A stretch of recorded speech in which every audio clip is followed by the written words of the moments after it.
Good afternoon to everybody that's joining us, and welcome to Live at the Waterhole with myself, Chad Hobson. It has been some time since I have been back, so it is nice to be back behind and narrating the Live at the Waterhole.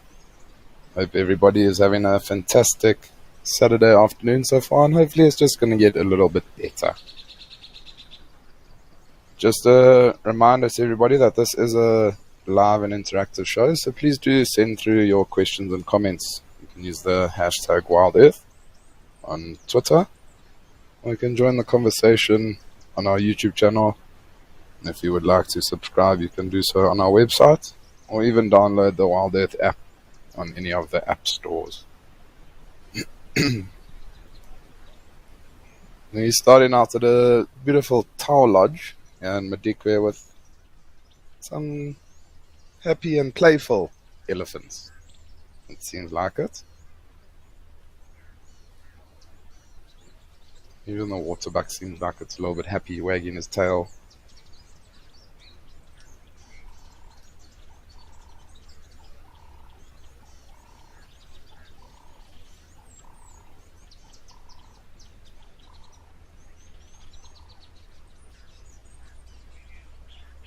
Well, talking about a beautiful day at Tower Lodge, why don't we have a look at the weather and see what's happening?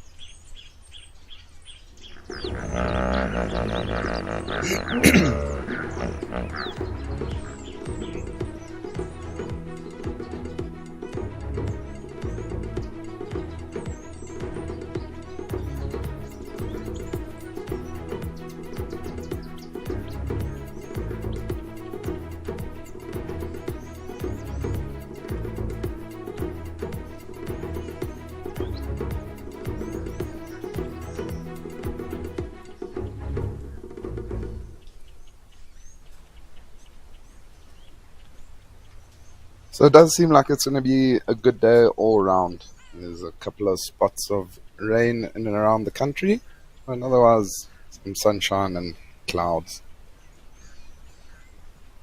It is apparently meant to be quite a rainy weekend here in Johannesburg, so hopefully that rain does spread throughout the country and last little bits of the summer rain do fall.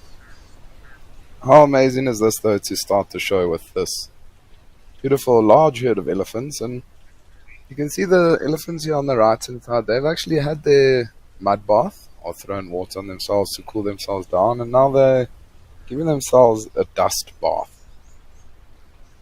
And that dust bath, it's sometimes to try and get rid of ticks or parasites and try and rub them off, or even if they might have an itch. Yeah, it's amazing how they use their trunk. If you have a look at that young bull on the left hand side, how he's using that trunk of his to grab the sand and throw it onto himself.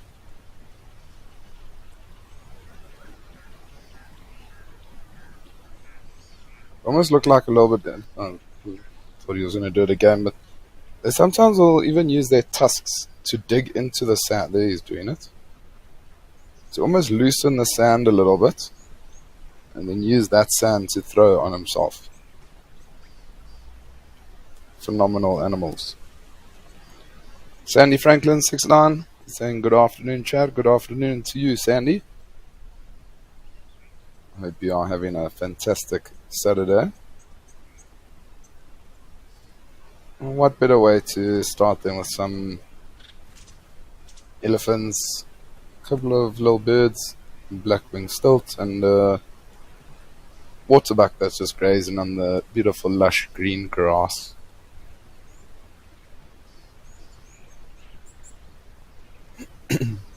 Patus McGargan, you're saying, hi Chad, welcome back. It was great to see your drives on Juma. Looked like you had a great time.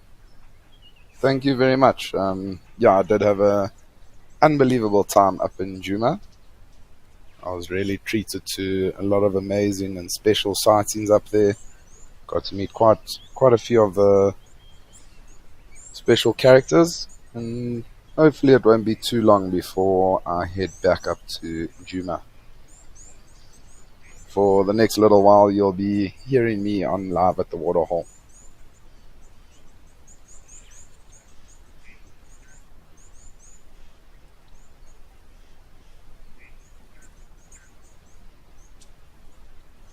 Always young elephants that are having fun with one another. I mean, it's most likely two elephant bulls that are just pushing one another around. Always full of energy and full of life. And that's often the reason that the younger elephant bulls will get kicked out of a herd, because their testosterone starts to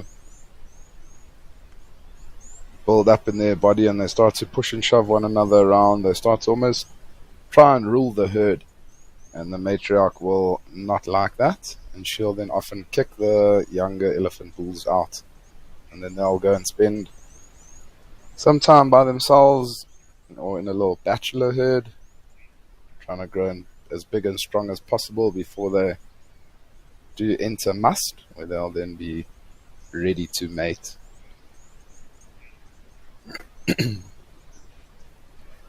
Tracy, you're wondering how you differentiate between elephant herds. So Tracy, you can differentiate between elephant herds. It's not the easiest thing to do, because elephant herds, they sometimes will join up with one another, sometimes they'll separate. So a big herd like this is often made up of different family groups. So, this, for instance, could be 4 or 5 family groups together. You might see the same herd tomorrow, and it might be just 3 family herds. So the easiest way to identify different herds of elephants is try and pick out the matriarch. So if we look here, I would say that the front one here is most likely the matriarch. And then the big one towards the back is probably also a matriarch, but of a different group.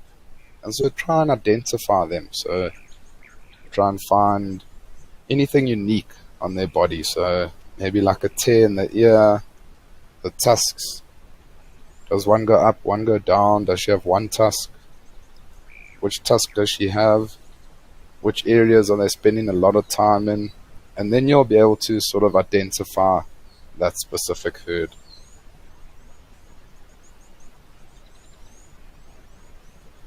Dan from the UK, thank you very much. You're saying lovely to hear you at the Waterhole again. Always fun with you. I'm glad you always have fun, Dan. Thank you very much for always tuning in.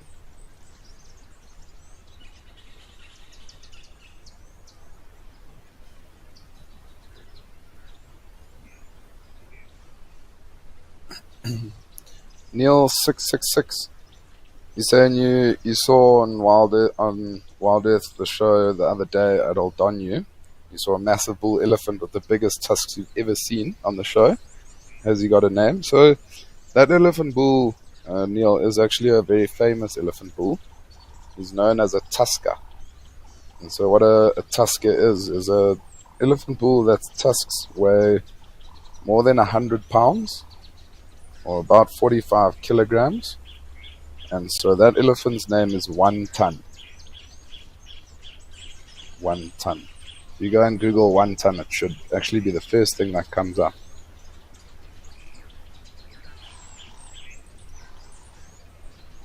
If you Google 1 ton elephant, Old Donyu.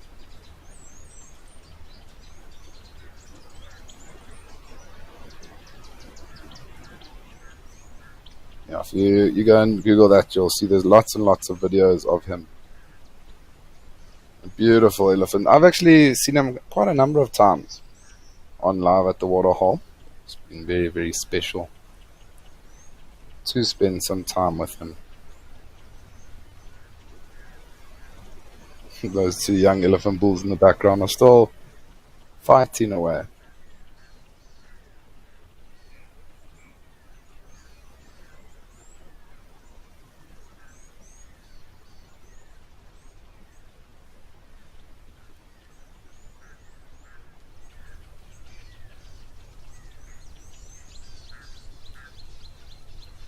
Can only imagine the matriarch does get a little bit annoyed with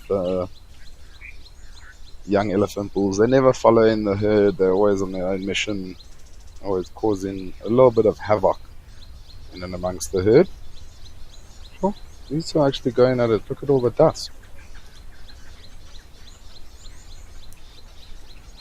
I mean, it definitely is still play fighting. They are starting to get quite aggressive with one another. But you can see they're all very similar ages. Just by looking at the size of their tusks, the body size. And that one at the back now is actually a little bit smaller compared to the other two. So he might be getting a little bit bullied. I know when I was a lot younger, my brother's 4 years older than I am. He definitely did bully me just a little bit, push me around a little bit, just to make me as tough as I am today.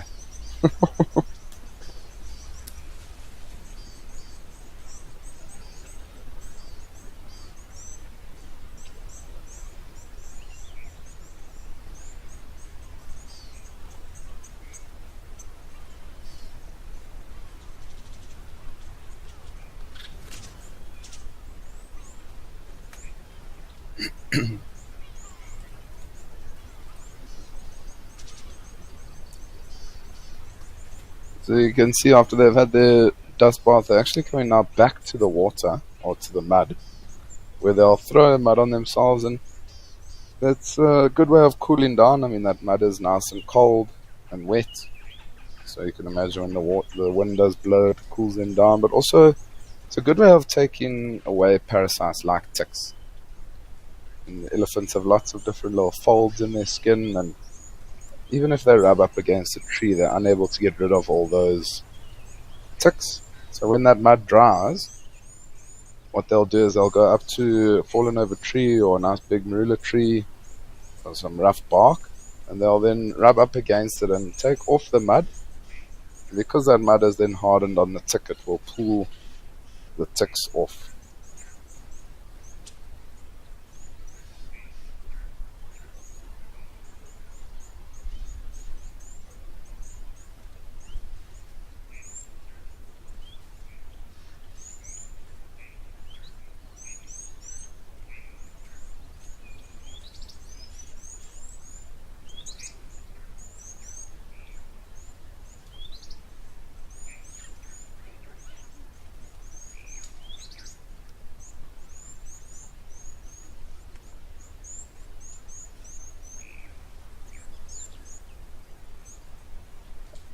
How beautiful is that male waterbuck?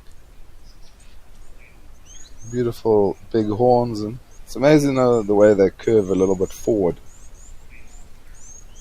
Don't really find too many other antelope species with the same horns like that.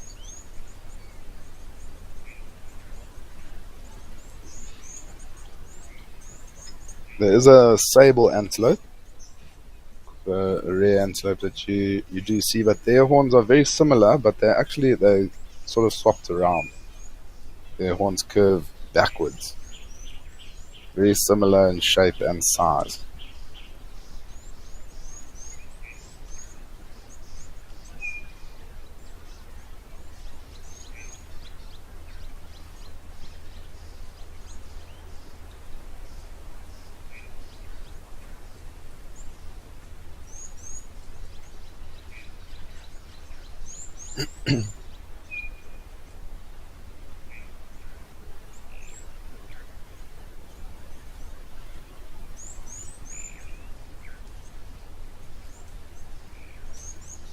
It's always amazing here at Tarlodge where you get to see all the different species. I mean, I think the one day we counted 7 or 8 different species.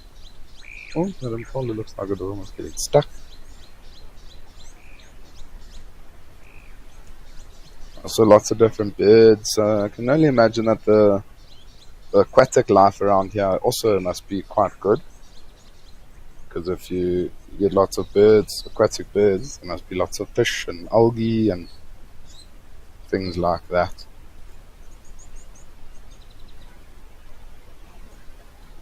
Oh, even a baboon.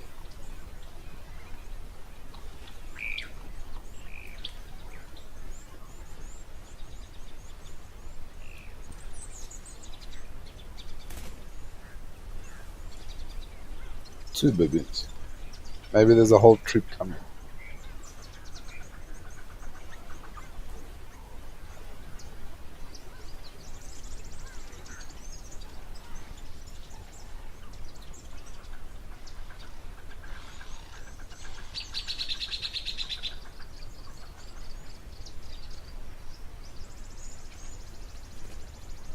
And just a reminder to everybody about the town hall that's happening on the 7th of April 2024, so that is tomorrow, where Andre and James will regroup, explain what has developed over the last 2 weeks, and chat a way forward.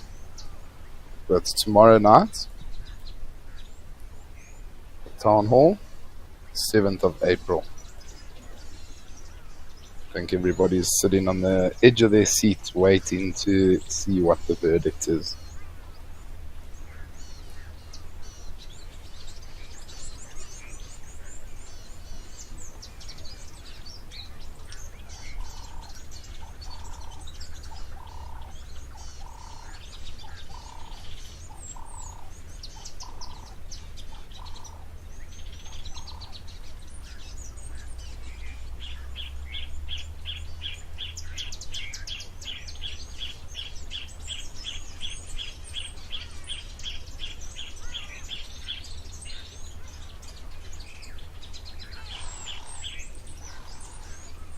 Orchid Fairy is saying, welcome back, Chad. How many tuskers are still in the wild? Orchid Fairy, it's very tough to say exactly how many tuskers there are in the wild. Like there are a handful of very well-known tuskers. So I don't want to get my facts wrong, but I think in Kruger National Park there might be 7, if I'm not mistaken.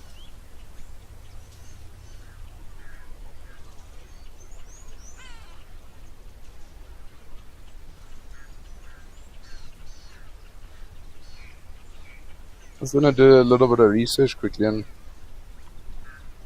the first thing that pops up when you do research tuskers, it says there's approximately 25 individuals left in the world.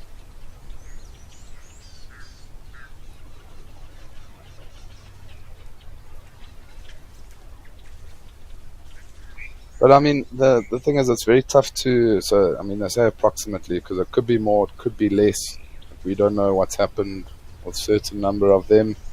There could also be still up and coming tuskers. They might be a little bit younger. Their tusks might be still a little bit small, but they're going to grow into a tusker. Can't find out when that stat was, but I would say there's probably more.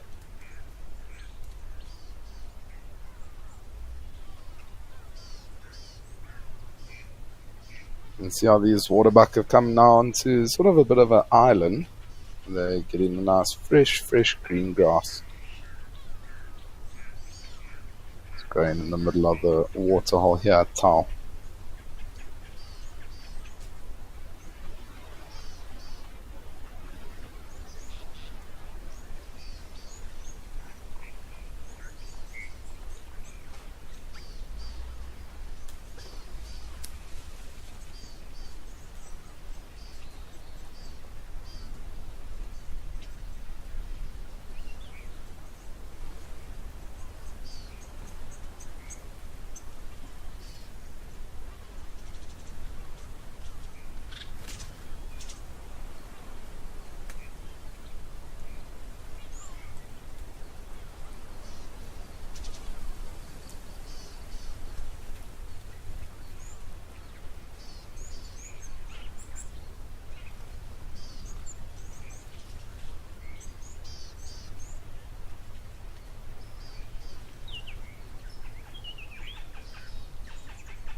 Also see just the top end of a zebra in the background there. So, I mean, we've already seen 5 different species: zebra, waterbuck, baboon, impala, elephant,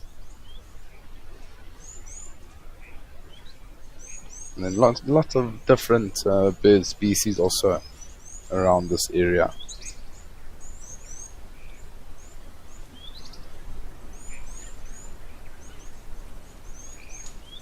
It is a risky business though, where these waterbuck are feeding, because you can imagine they could easily get stuck in the mud. It does seem like it is a little bit stodgy where they are.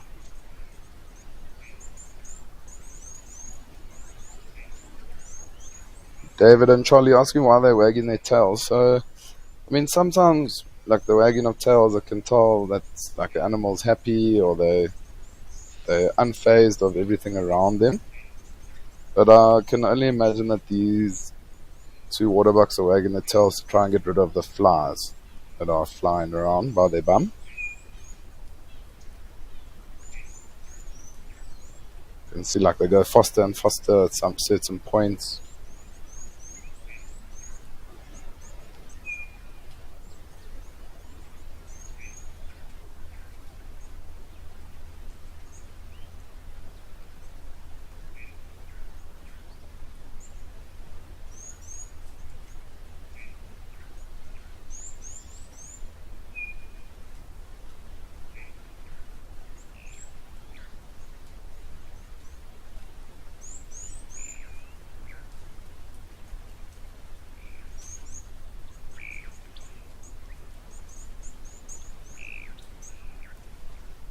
Robert 4217, you're asking where are the crocodiles. So, Robert, they could still be around here.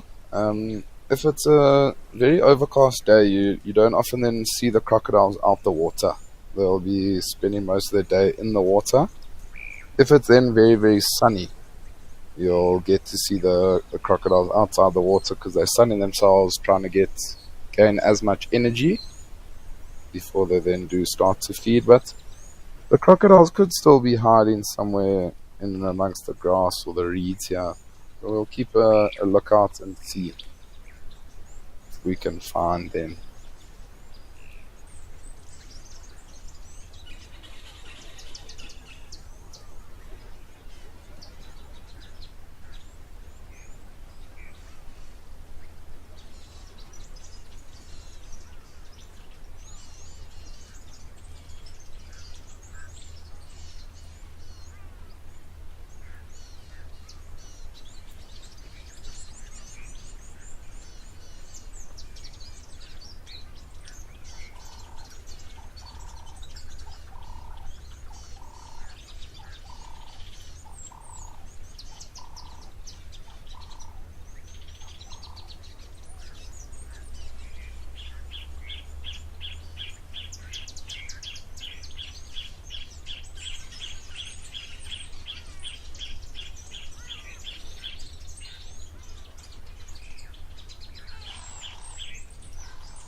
This grass does look very, very nutritious.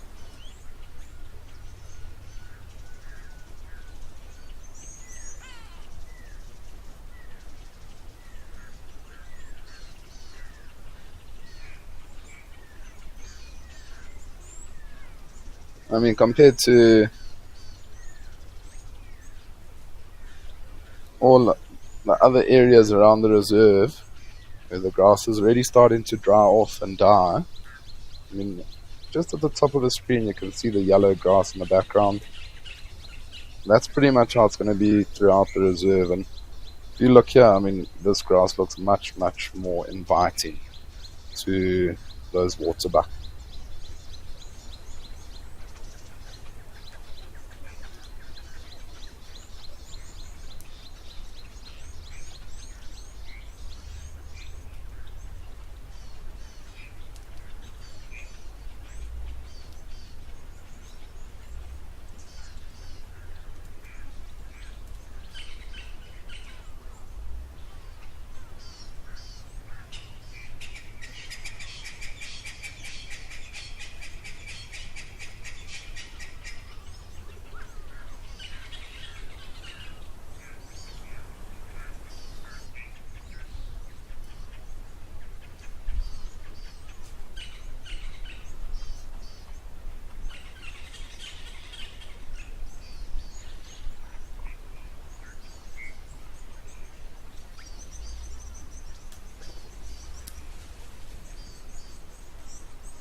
Trying to see if I can spot a crocodile or anything maybe slowly moving around in the water. But also if the water does drop quite significantly, then crocodiles will move on land to different water holes. I mean, in the last month or so, this waterhole has dropped quite drastically. So maybe those crocodiles have moved off into a different waterhole.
Brendan, you asking what the significance of the white circle markings on these animals are. So it's a waterbuck, the marking there. And that white marking is a follow me sign for the youngsters. So often you find waterbucks in amongst the reeds and in thicker sections. So you can imagine when one's running through the reeds away from a predator, say for instance a lion, it's a lot easier for the youngster to follow if it looks at that circle. And then also, I mean, if you think about like a lion, for instance, a lion's got a black tip to the tail because often lions are spending time in the savannah, and that black tip then will stand out in the yellow grass. And so that's also for those little young lion cubs to follow as the pride is moving.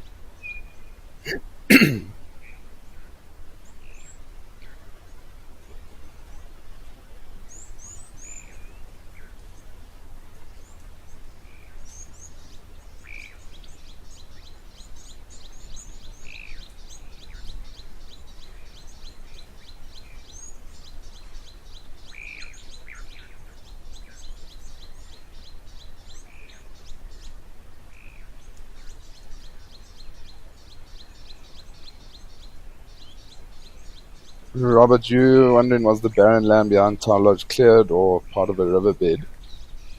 So, Robert, I'm not 100% sure. What I can gather is that it might be part of a river system around here. But also, I mean, you can imagine the amount of animal movement in and around the waterhole. All animals coming down to drink. And they'll slowly then feed on all the vegetation and stuff like that around the water. And so that also has something to do with it opening it up quite a lot. But I'm pretty sure this is part of a river system that runs through Tower Lodge.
The beautiful grey heron that we have now in picture. This grey heron will be looking out for any frogs or fish that might be swimming around, and I'm sure after the rains you'll find a lot more frogs or platanas that might be swimming around. Often see a grey heron sitting on the backs of hippos. I've seen it once before where a grey heron sits in the back of a crocodile. And as the crocodile's moving, this grey heron is hunting.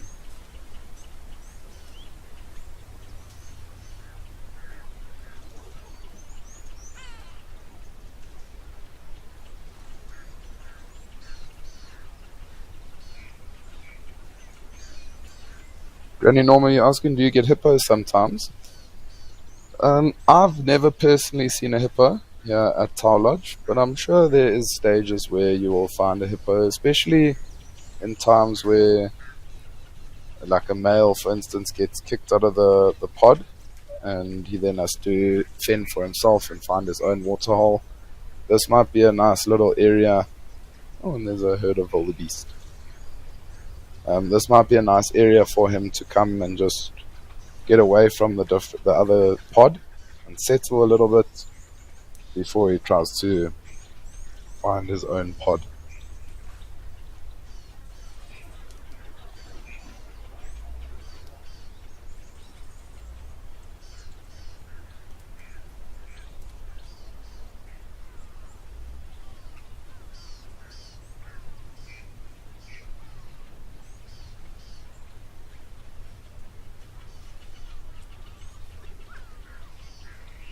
Quite a large herd of wildebeest that's coming down to Tower Lodge to drink.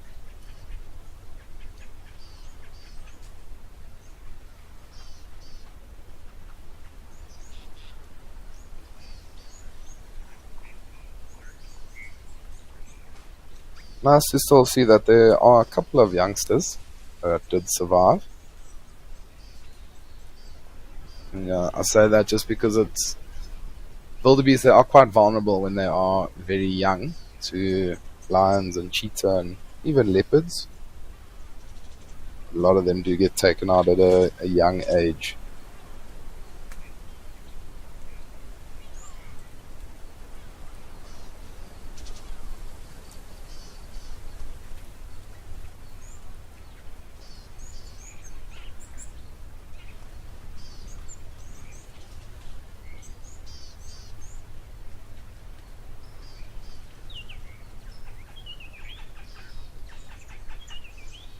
Almost looks like the zebra's keeping a lookout for all those wildebeest while they are having a drink.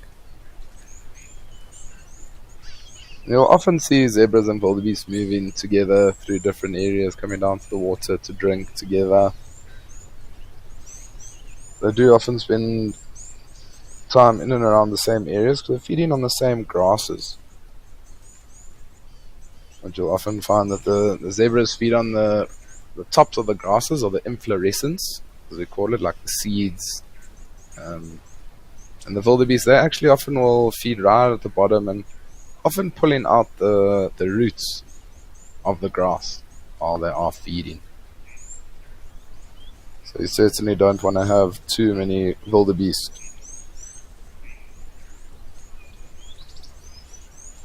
You don't want to have too many wildebeest in your property because they can destroy areas.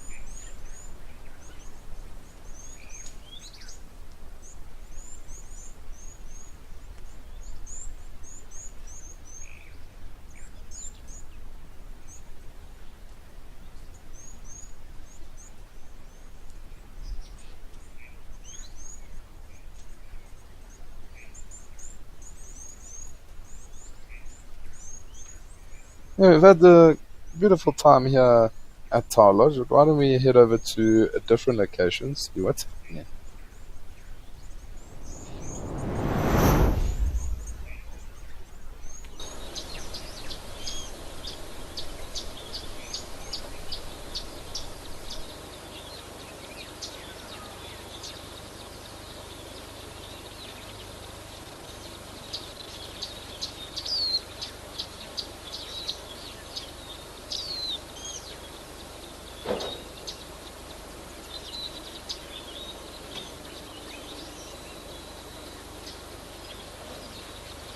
Welcome to Kruger Shalati, uh, in the Kruger National Park. We're in the Swabi River. There's a beautiful pod of hippos. Everybody did seem to be asking about the hippos, so it's nice to have linked over here to Shalati. The river is flowing quite steadily. Seems like it is quite a windy afternoon in the Kruger National Park.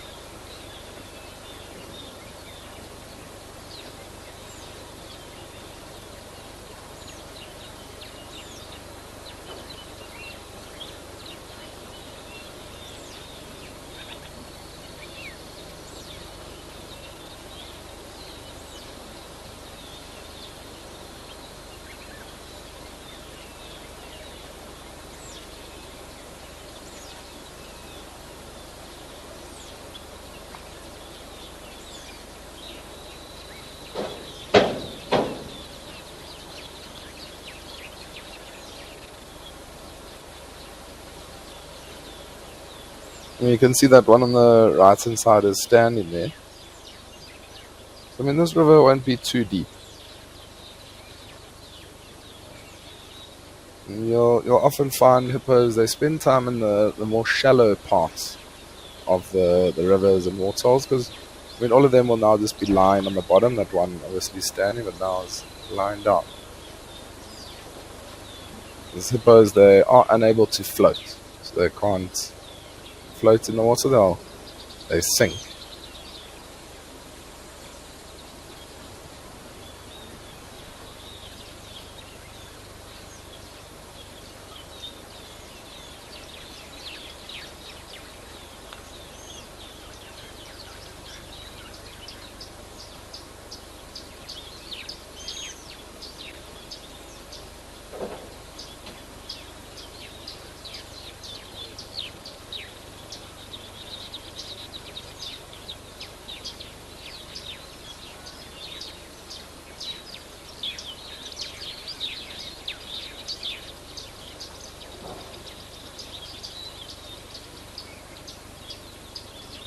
Tiny, small little ears for such a big animal.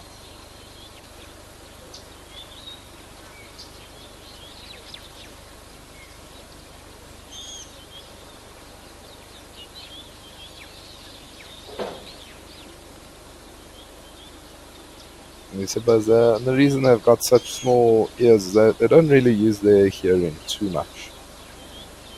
They use their sense of smell and their eyesight.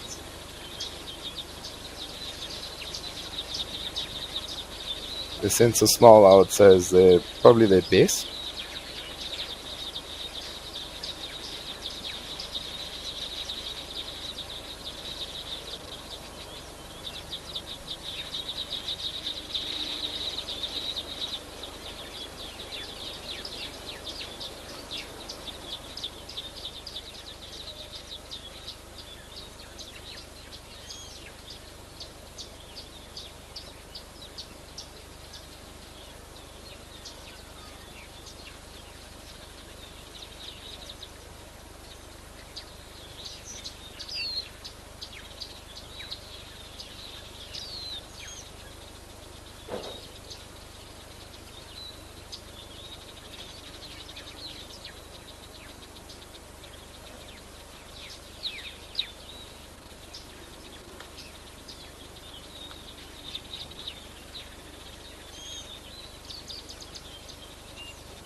Jason, you 14 and you're wondering, do hippos spend more time in water or on land? So, Jason, I would say it's a bit of both, because they probably mostly spend time within the water. But they come out at night time to. Oh, look at that big yawn. They come out at night time to feed. So they'll then move around looking for grass. And often they can stay out the water from sunset to sunrise. So, I mean, it's very similar timings. I think more in the water compared to land.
Look how that hippo is just resting its head on the other hippo.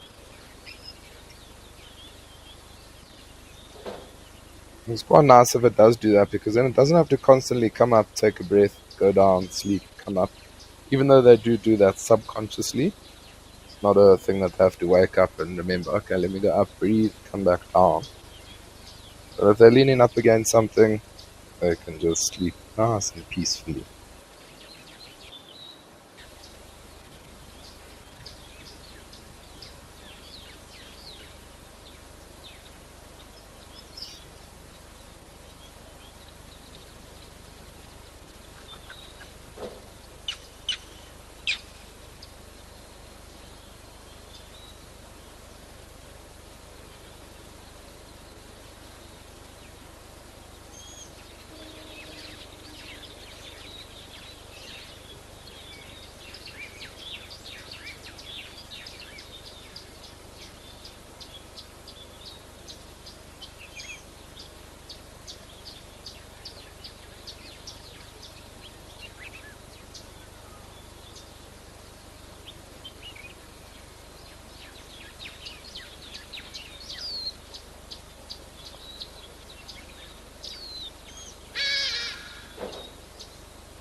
It is quite nice and peaceful just to sit and listen to the birds and watch the water moving, and watch these hippos as they do just rest.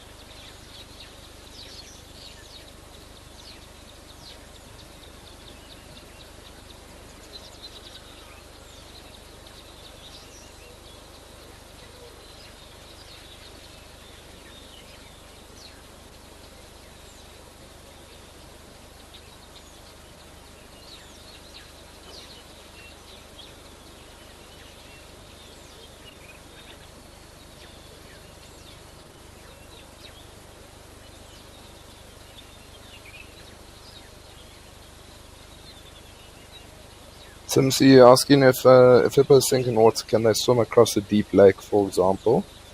So, Tim, they can, for sure. I mean, they can go huge distances, but so they'll often run on the bottom and then they'll sort of jump up, come up to the top, have a breath, go back down, come up, go back down. And so that's how they'll then get across a deep lake.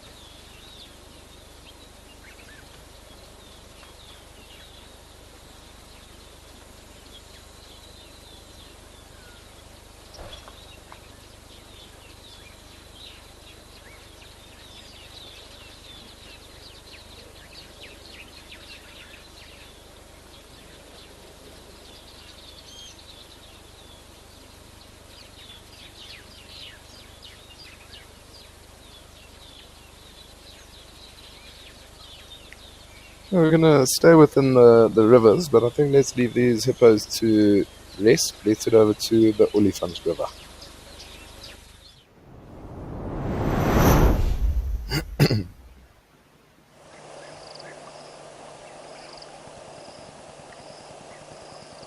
Welcome to the Olifants River. We've got two beautiful giraffes that have come down to join us.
You see, they're also feeding on the greenest trees that are around. They often are the acacia trees.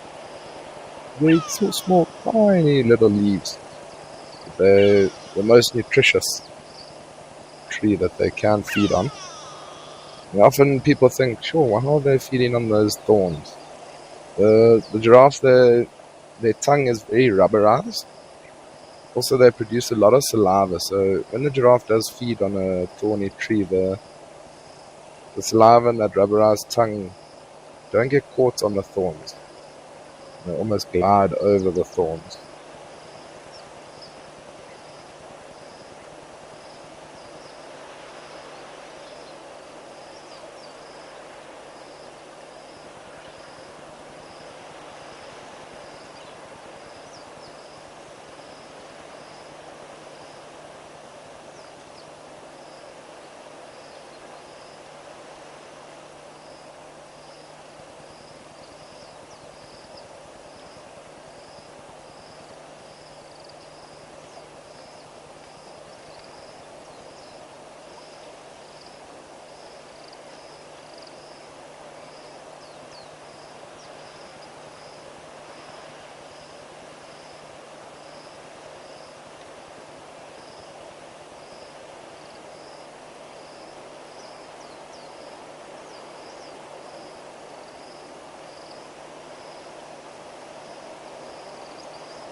Danny Franklin, you're saying they're so chilled out right now, they wouldn't want to be the one to disturb them. Not too sure if you're talking about maybe the hippos. Maybe I just got that question a little bit late, but yeah, not too many things will disturb the hippos, to be honest. Especially if they are in the water, and that's their safe place.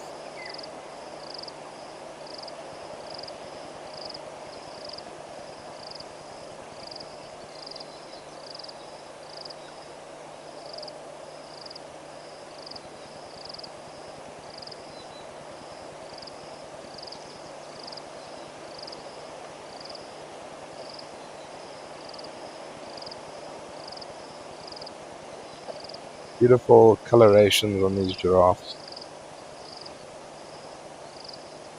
Every single one is completely different.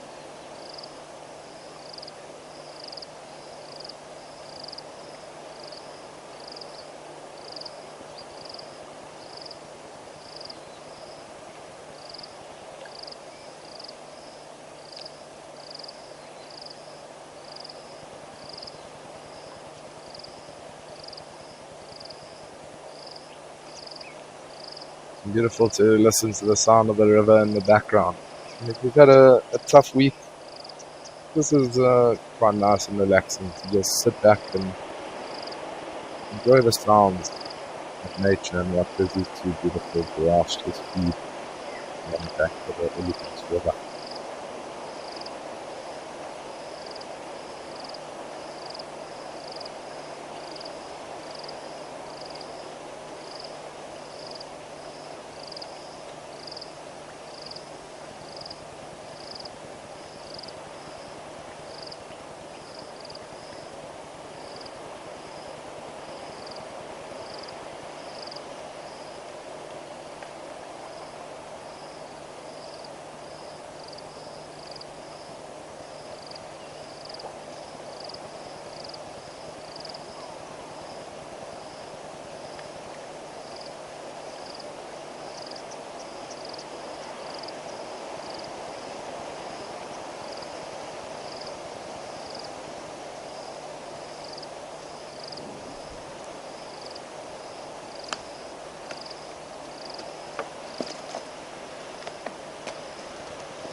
Giraffe did all of a sudden stop quite abruptly.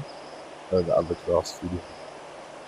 I was just going to say now that often if giraffes do see a predator of sorts, so maybe a cheetah or a lion, a leopard, what they'll do is they don't have an alarm call.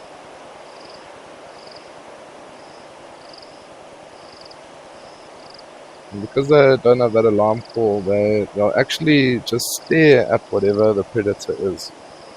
So say for instance it's a cheetah, oh there's another giraffe. Say for instance a cheetah, they'll just stare at that cheetah and then all the other animals in the area know, okay, look at the body language of that giraffe, there must be some potential danger up ahead. And I have heard it once before, but only once, where a giraffe actually whistled. Like a, and I was very confused, and the tracker that I was working with at the time had been a tracker for 27 years. And he said he had only heard it a handful of times, that alarm call. So they can make a noise, but it's not often that they do.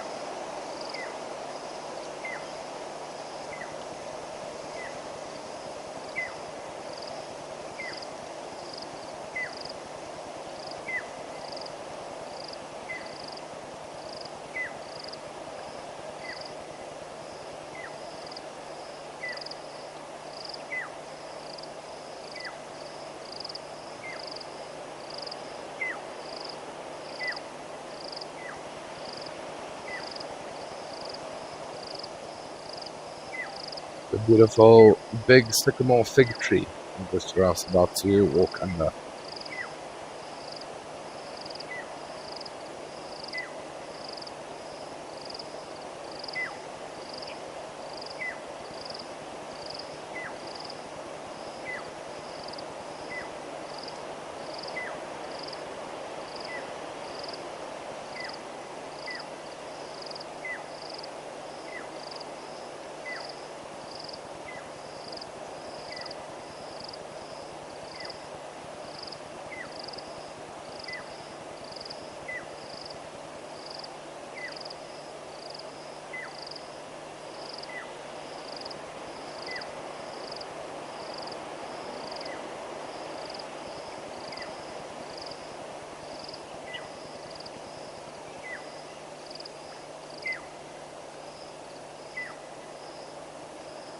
It does seem like it is quite a windy afternoon up in the Kruger.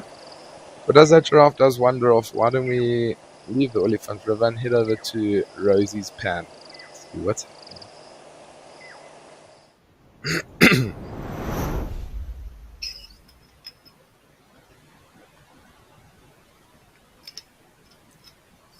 oh, a little lizard.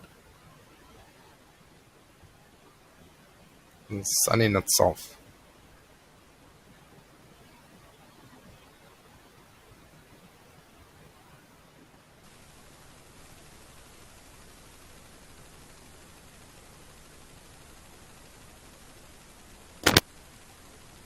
It is one of the skinks, and I think it is a rainbow skink, if I'm not mistaken. This one here with those two lines.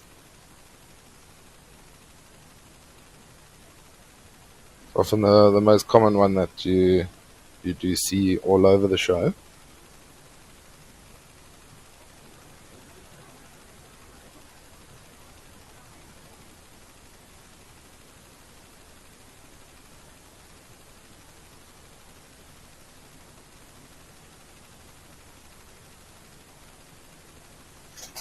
I mean, he'll just be sunning himself similar to what a crocodile would be doing on a day like today when it is, if there is some sun. Trying to gain that energy from the sun to be able to go out and look to hunt any little insects or flies.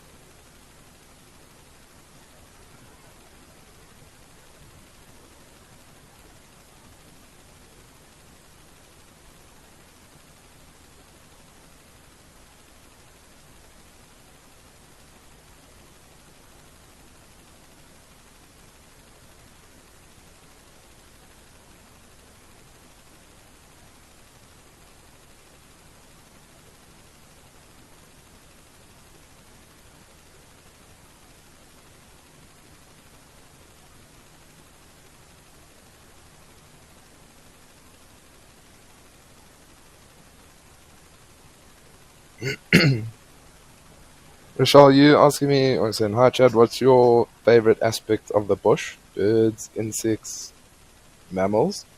So, Rachel, I do really, I love mammals.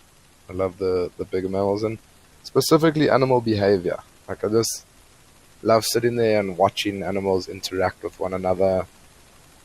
Like say for instance, like when a pack of wild dogs wakes up, like how they interact with one another, or pride of lions and their behavior, and when they're hunting and how one will go all the way around and others will create a half moon.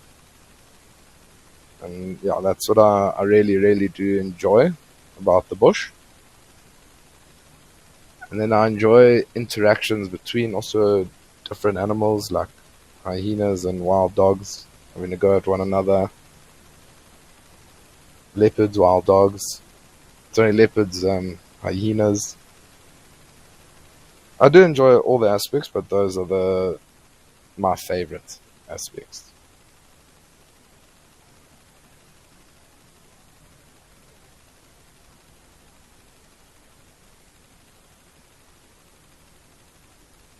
Colonel Panic, you're saying you love lizards? Well, Colonel Panic, I'm very glad you love lizards, and we've got a little lizard here for you.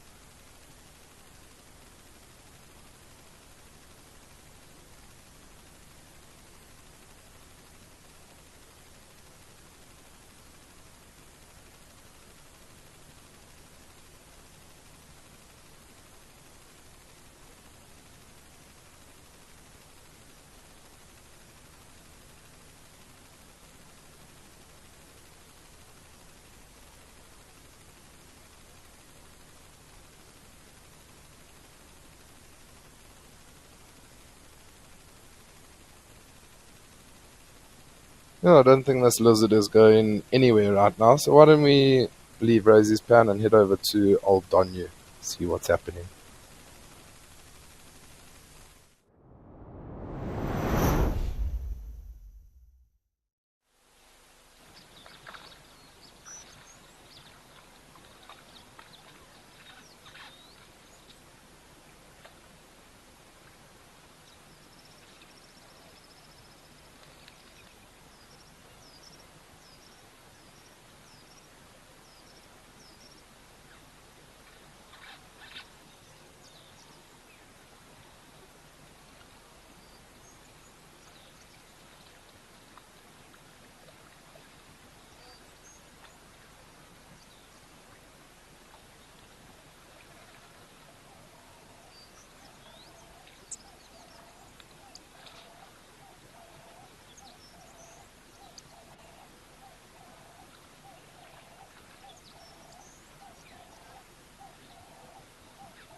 How beautiful is that? I know it's not Old One Ton we were talking about a little bit earlier on, but it is a beautiful warthog that's come down to have a nice little bar. And quite a few oxpeckers are also sitting on that warthog.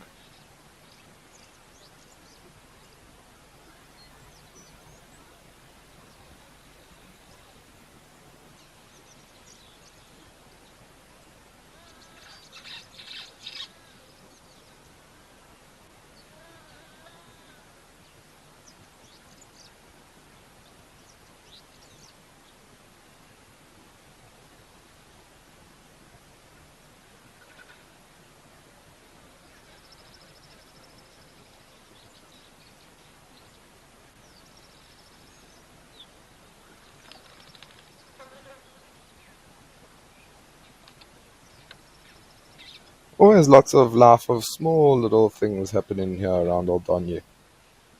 And lots of butterflies and insects flying around the water. It looks extremely lush.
Yeah, it does seem like those warthogs have moved off.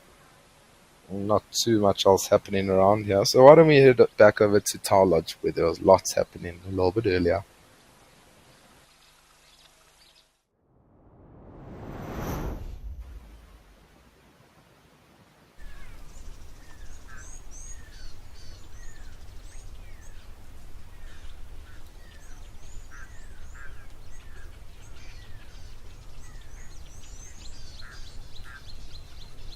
Welcome back to Tower Lodge. We'll just do a little scan around the water and see if we can see anything interesting.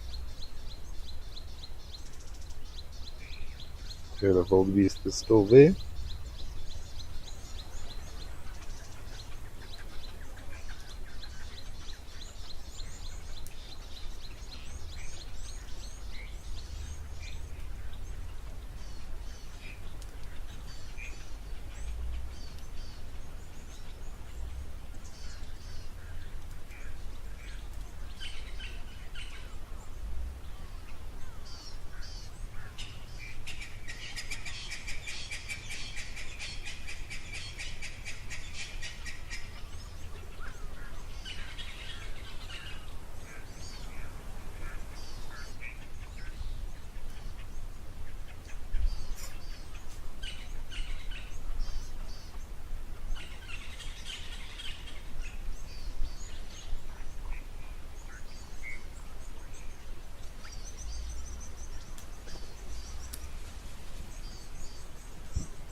Seems like there was lots and lots happening here around Tower Lodge a little bit earlier.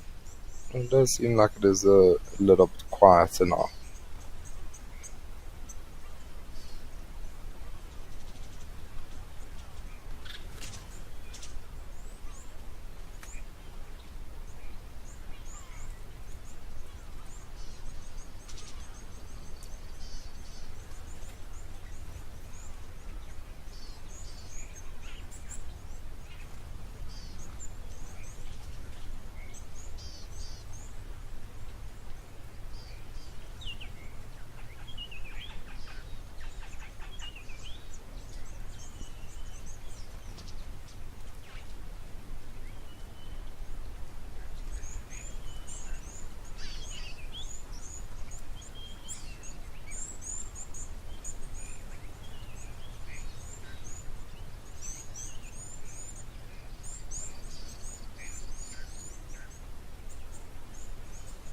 There's the crocodile. Brilliant. There was somebody else that was asking a little bit earlier on where the crocodiles were, and I knew they were here somewhere. Robert4217, I do hope you are still watching. But there's the crocodile that you were asking about.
I mean, as quickly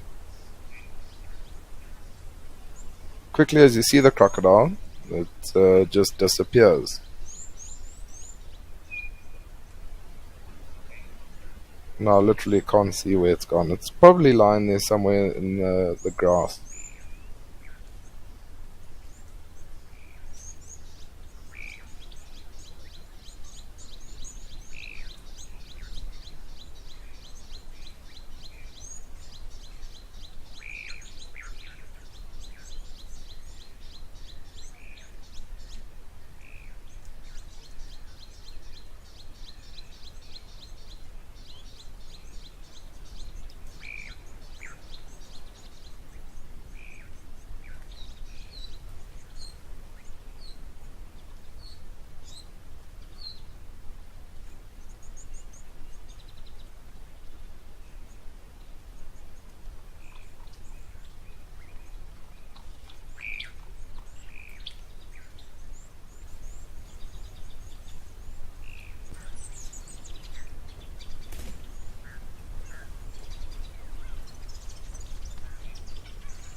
You see those zebras there, uh, using their tails to get rid of all the flies and things. So those flies are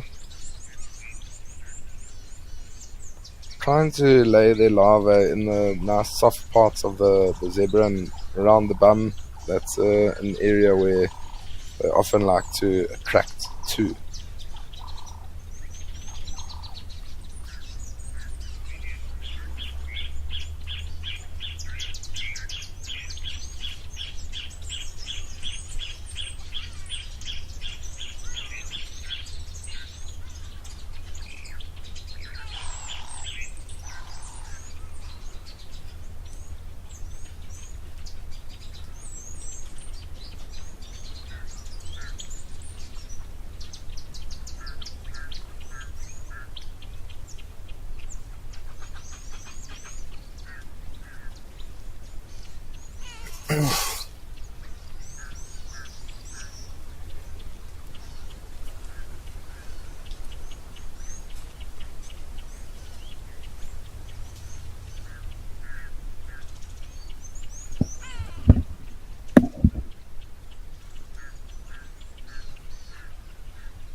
Back to our beautiful grey heron.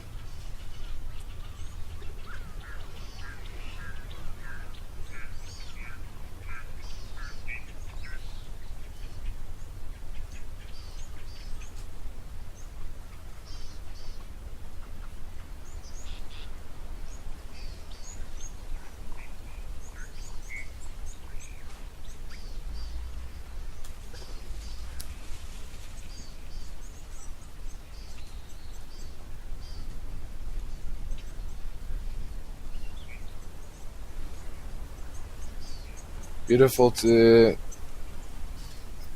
be able to get all these nice close-ups of the birds and animals against that beautiful black head stripe. And people sometimes say, "Oh, this is a black-headed heron," but the black-headed heron actually has a black stripe all the way from the head, like this one, but then down the neck. Whereas the grey heron, this one only has that small little black head stripe.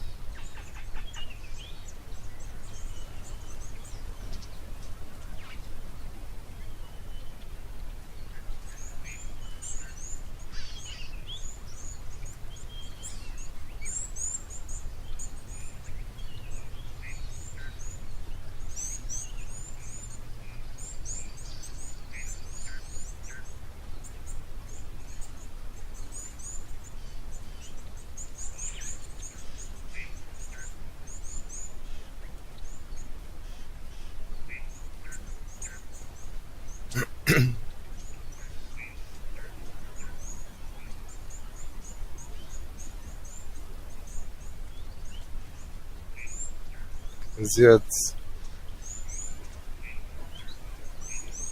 making some slow movements. Maybe it saw some movements in the water that's caught its attention.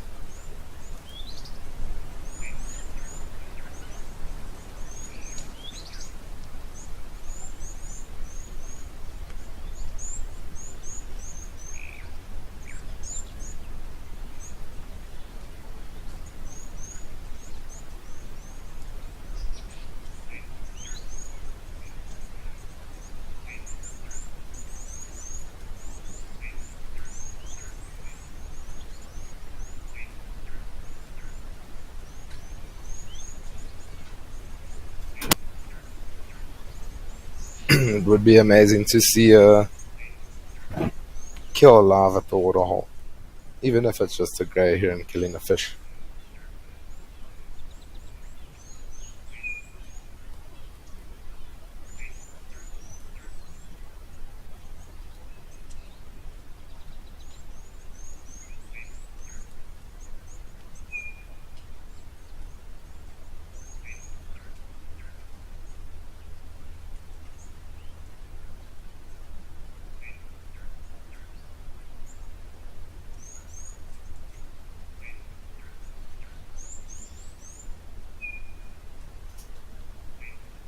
Lady Macbeth is saying this one doesn't seem to be dressed in its going out feathers.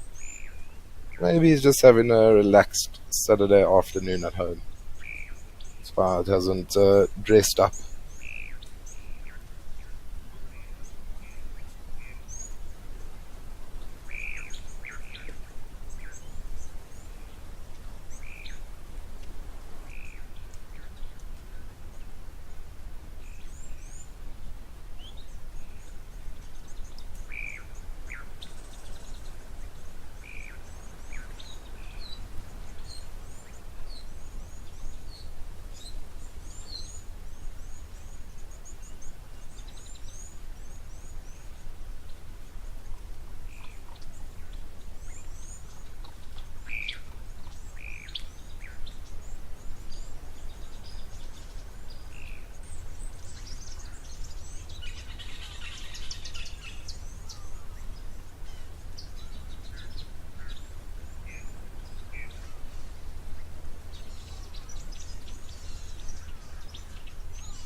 It's amazing how at some points there's so much that happens at a waterhole, and then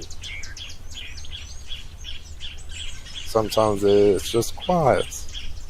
It's not really that quiet because you can still hear lots of birds, you can see birds fluttering around.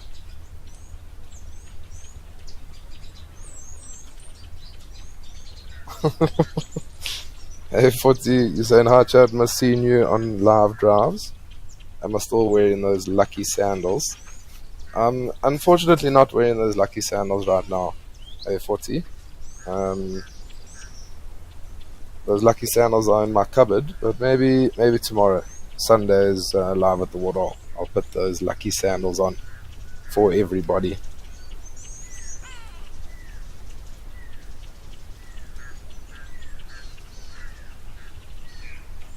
Shiv, hello to you. So I'm finally caught up with you again after your live drives. How am I?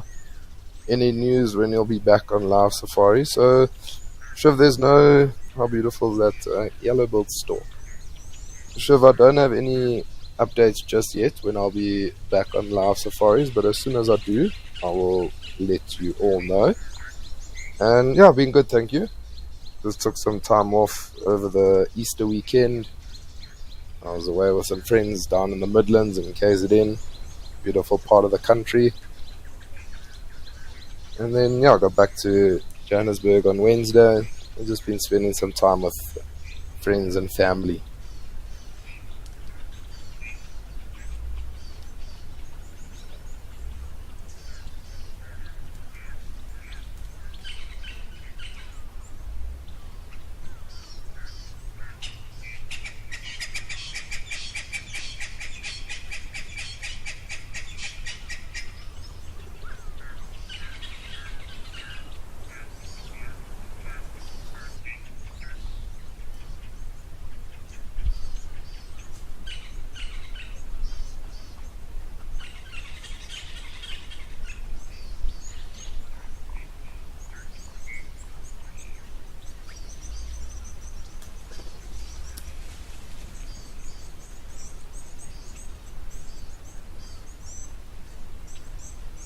So not on, I thought it was rain.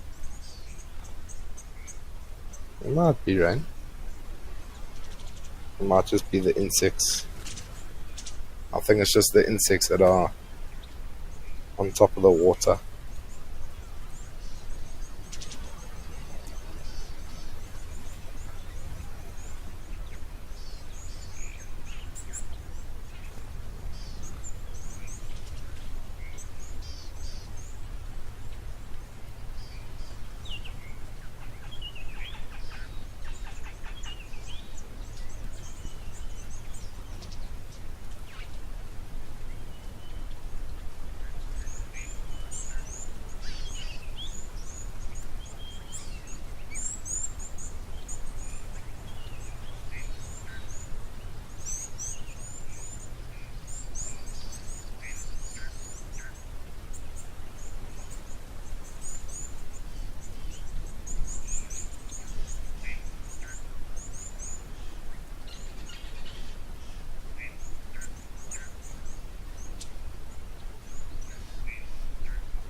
So you're asking, does that mean that I'm only doing a few days with you? So, Dan, I'm doing for the next week. So it'll be Saturday to, I think, next week Friday. And then I got some other things going on for 2 weeks. And then I'm actually heading up to another lodge up in the Timbavati for 10 days to go and freelance up there. So you'll probably then see me again, after April, May. In May. But as soon as I do have an update for everybody when I will be back, I will indeed let everybody know.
We'll just have another quick scan around the waterhole, see if we can find anything else that might be of interest.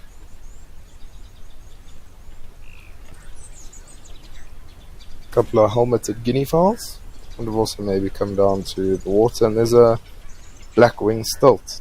Seems like it's having a whale of a time in the water.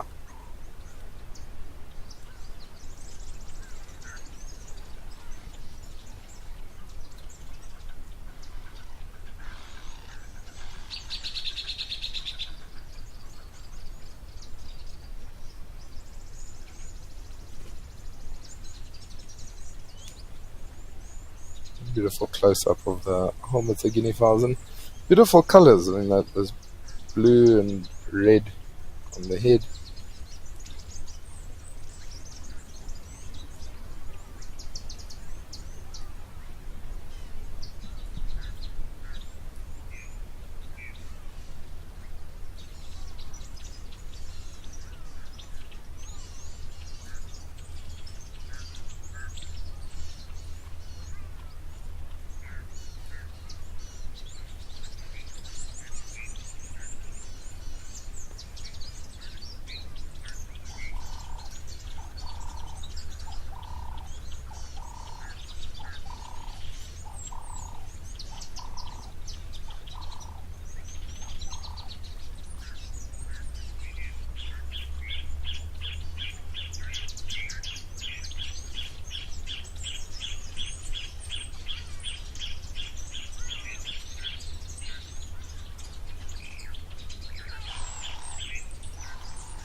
You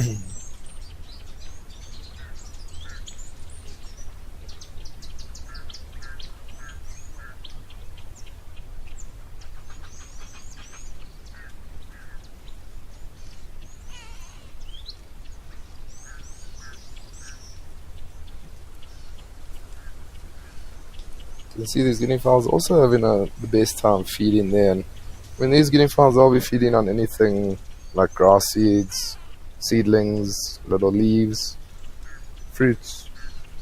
I think maybe with the nice green grass there might be lots of new seeds that are around there.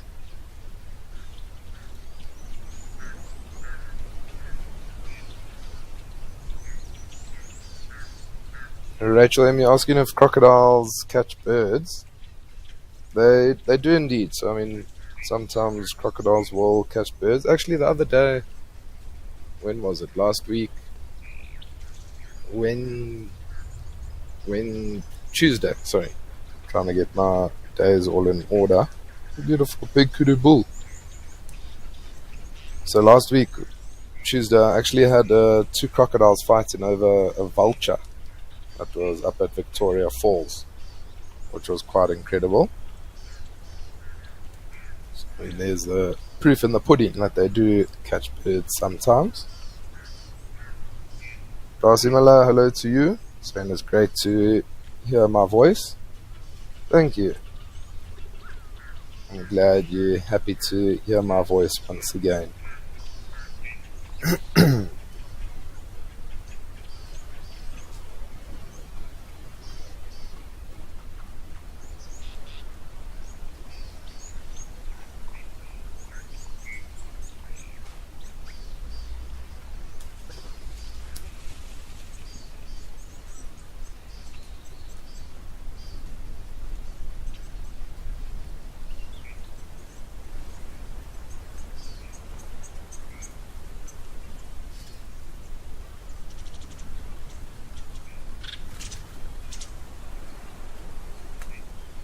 Amazing, those beautiful horns and such a strong, thick neck.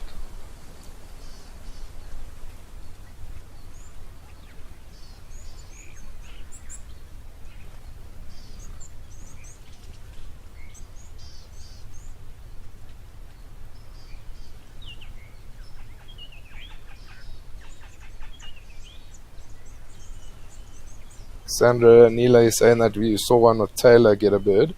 That's incredible. I'm glad you did get to see that. So, I mean, the thing is with a lot of the animals, like people ask, oh, would a leopard catch a scrub hare? I mean, leopards are opportunistic. So if the opportunity presents itself, they will definitely take that opportunity to go and catch it. So just like crocodiles, if the opportunity is there, they will definitely take it.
A little bit earlier when I was talking about the guinea fowls and we were watching that kudu, the kudu was horning the ground, and so I mean, you'll often see antelopes doing that, inyalas, kudus, wildebeest even. It's almost like to stamp their authority. This is my area, but also is to try and make themselves look bigger than they are. So I mean, with those, the mud that's caked on their horns, it makes their horns look much bigger, and so there'll be a little bit more dominance.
I can imagine why the kudu's neck is so thick. They have to carry around those beautiful big horns all day, every day.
It's amazing how you can see the whole head of this. Look, going right down to the bottom.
Almost look like they're in sync, these two black beanstalks.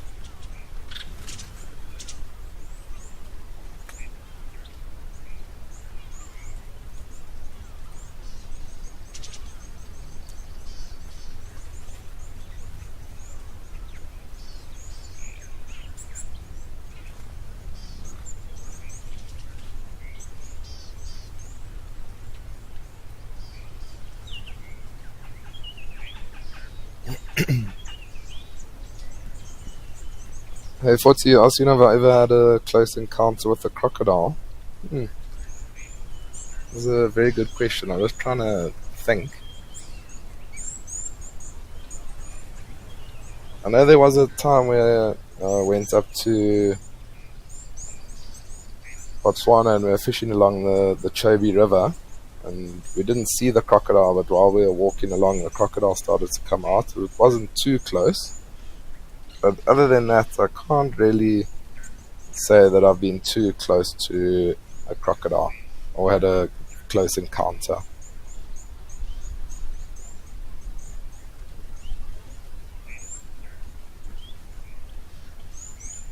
Moonbeam Smith, yeah, so the head shake, like when it lifts it up, I think it's also trying to shake off the water, because I mean, you know when you come up from the swimming pool, how you shake your head to try and get rid of the excess water. I think it's also doing that, but also then like eating, so taking the mollusk or whatever it is from the end of the bill and then throwing it back into the back of the throat.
Wildebeest always seem to be a little bit confused.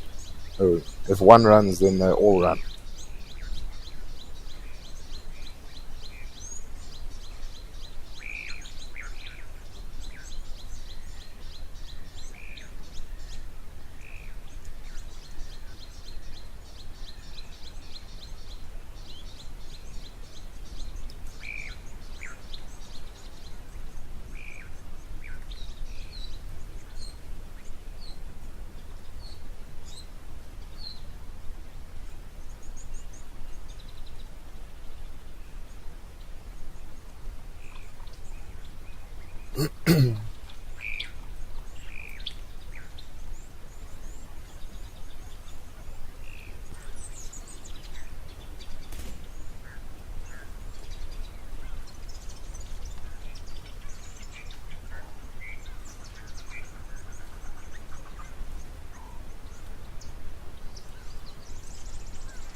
Moonbeam Beamy Smith is saying that the so successful hunters and or not picky eaters are, I think, a bit of both. I don't think they are picky eaters. They pretty much feed on anything aquatic that they're able to get their beaks on. But they do then seem to be quite successful within this area. I mean, if there's no food available to them, they'll just fly to the next waterhole.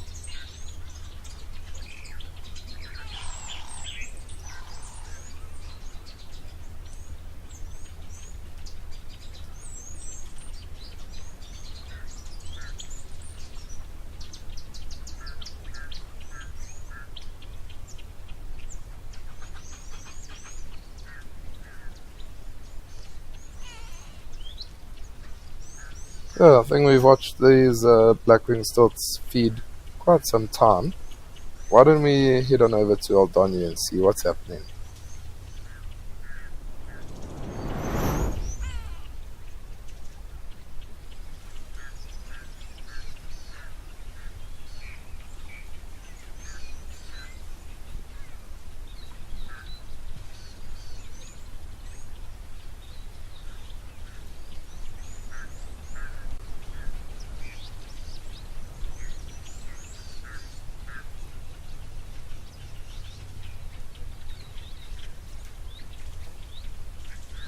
Apparently there was a squirrel that was drinking out of the waterhole here at Aldonyu. Classic. As soon as we try to cross over, it runs away.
Just scanning around, seeing what else we can find here at Aldonyu. One of the widers. It's very tough to distinguish which one just because it is all black for now.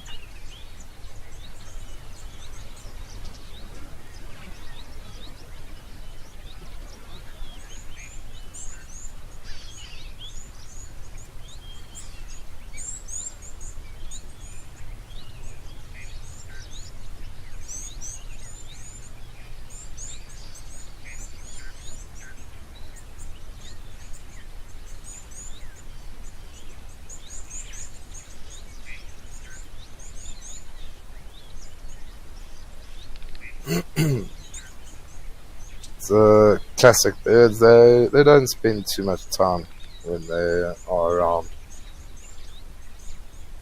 Even when you're birding on a game drive, you'll see a bird, you'll get all your guests to look.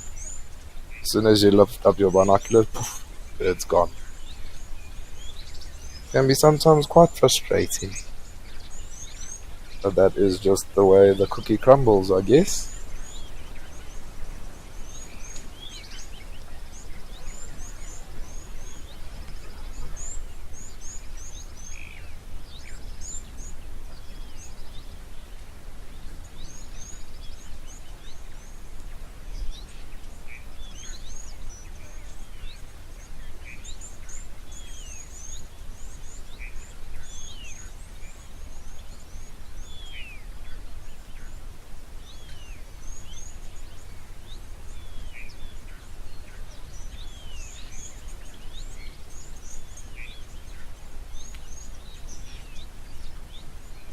There's one lonesome male impala.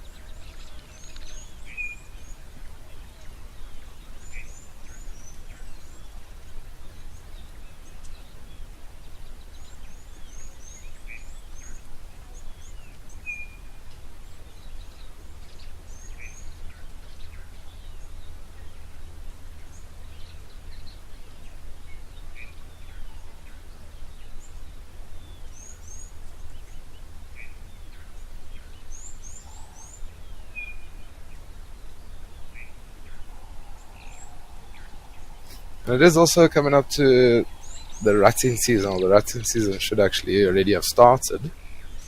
where the male impalas will fight for females, often chasing one another around, making all these funny, strange noises. It's an amazing time of the year to be in the bush.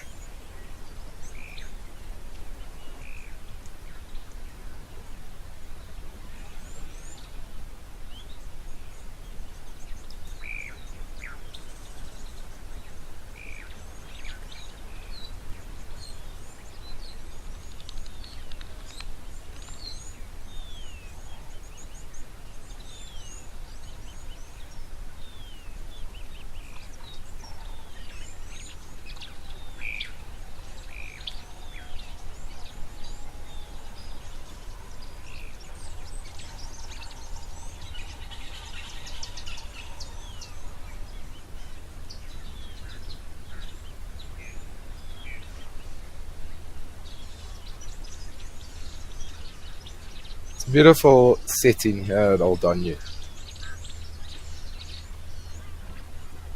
There's beautiful clouds, the tree line, and then the waterhole. These nice peaceful moments out in the bush.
The dove looked like it wanted to come land and then aborted mission. You can imagine, I mean, even the smaller animals coming down to the water, they can be quite vulnerable. I mean, when you think about a dove coming down to the water, there might be a small little hawk or something like that in the trees that might prey on that. It's tough for it to get away from such a speedy predator bird.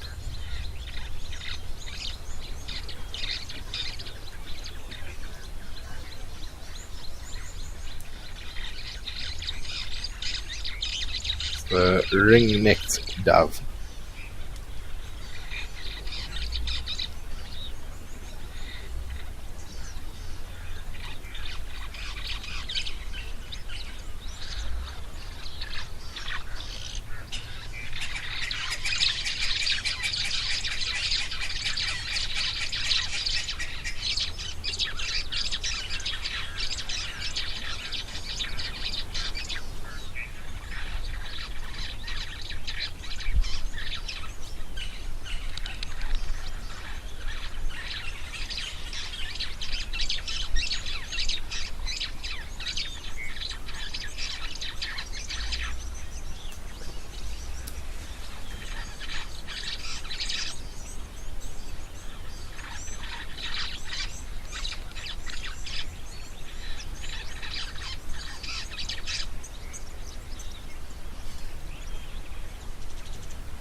Oh, there's a elephant.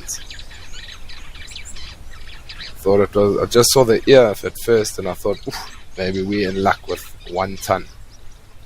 It isn't 1 ton,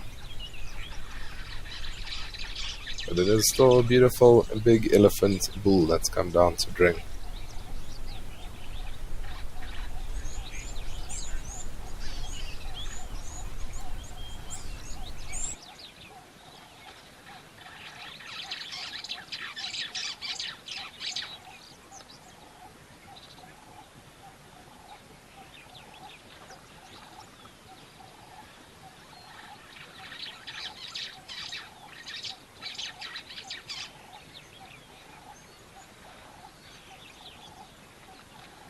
Beautiful thick tusks of this elephant has. We are also coming up to the end of the show. We've still got 2 more minutes, but please do send through your last questions and comments. It has been an eventful afternoon at the Waterholes.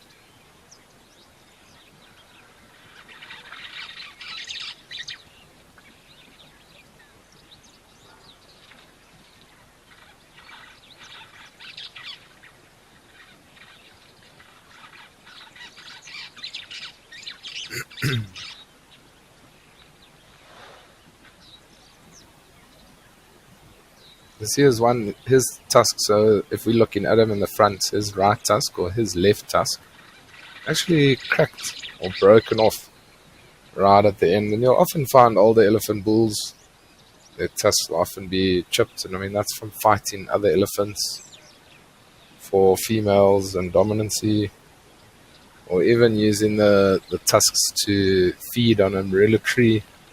Might sometimes break the bark and break their tusk off.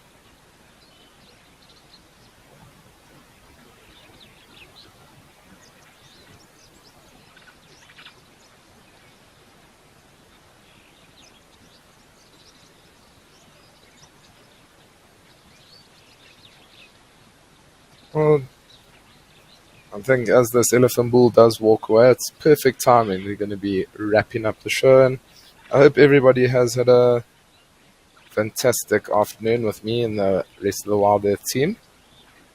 Do stay tuned for On Safari next, which is the 24-hour recap, and straight after that, the live safari.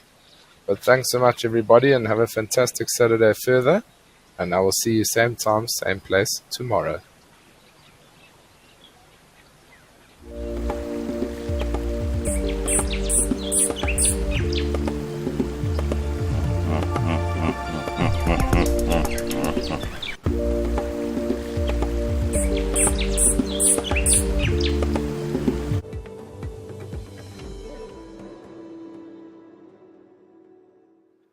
Good afternoon.